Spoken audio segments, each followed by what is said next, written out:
Because What's that's the how the vote share construct on is. vote vibe? What's the vote share on vote vibe? Vote share, vote vibe. As of now, we'll put out the vote share numbers. Somewhere 1% more. 1% more. 44, 43 plus.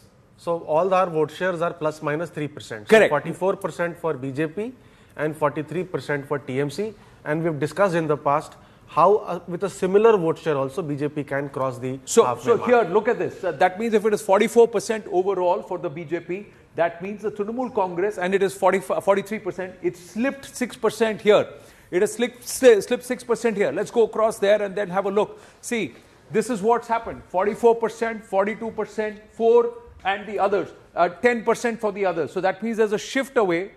The Trinamool Congress overall has slipped about 3 to 4%. But especially in phase 2, compared to 2021, they have actually slipped 7% down. 7%. Whereas for the BJP, they have actually gone up. If you look at it, 36, 8%. That same 7% has gone up here.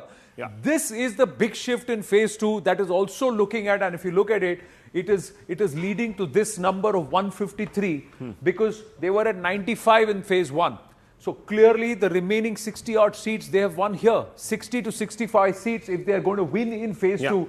It is SIR deletions and consolidation of the Hindu vote. By logic, that's what's happened. And of course, higher turnout in Kolkata. What is interesting that the Congress has also picked up 4%. It'll be interesting to see in 2021 what the Congress was. 2021, at, if you... so 2021, it was 3%, 0 seats. So it's 0 seats probably will remain the same because the others, I think we were showing the Fulfura Sharif party, SFI, having shown 1 or 2 seats. One seat. So let's, See, the left plus was 9.98%, the others were 3%. So the others largely was the Congress party and some of the others. The left plus, if you look at it the last time around, you had the Congress here at 3%. So in the left plus the Congress at 3%. So they've added 1% vote share. 3% in 2021. In 2024, where the Congress was ahead in 11 assembly segments, its vote share went up to 4.7%. So it is kind of tapered off at that, roughly. So 2024 Lok Sabha projections.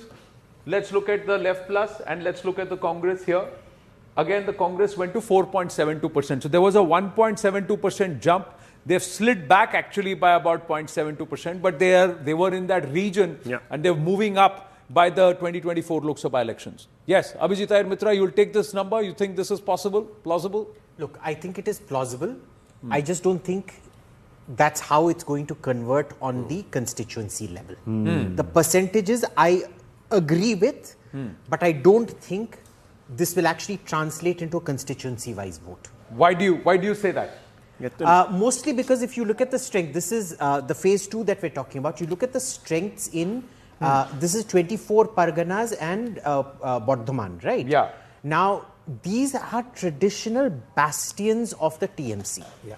I still put that 2% within an error margin of those bastions. See, the presidency includes Kolkata, Howrah, Hooghly. And Kolkata, I think there has been a very significant shift towards the BJP. Correct. Nadia, I think the trend towards the BJP has significantly intensified. Yeah.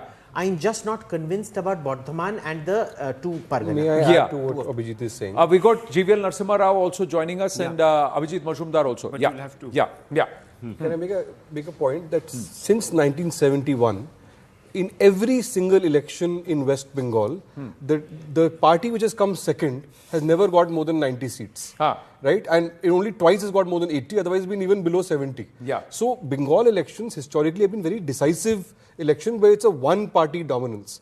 So this result, even the poll of polls and also what we are showing, while it's capturing a direction, it is... If they're going to be so close to each other in seat share, it's going to be different. It's going to be entirely different for the last 40 years of Bengal politics. So the last 50 years of Bengal politics. That's one.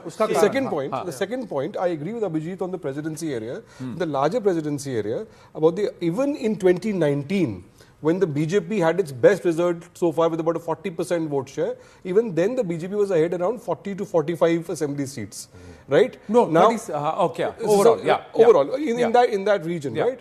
So, if you are going to be showing a larger one, then it means that there has been a bigger vote swing, which, given the margins of error, I think everything is within the margin of error at the moment. No, so essentially what we have to see is that from the last 4 decades, who were the competitors? Left and Congress. Both were getting a decent amount of the minority community support. Here is an election since 2016 where the polls have changed.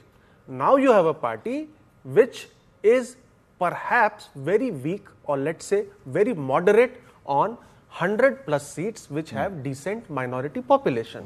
So BJP as a party has pocket of influence, or is it, let's say in corporate jargon, the addressable market is only roughly 212 seats, 210. Yeah. So that's why perhaps this time, if BJP is winning, what is likely to happen is that the TMC also crosses 100 seats, largely because of the structural nature of the composition of the seats, wherein still 84 seats have minority dominance. Minority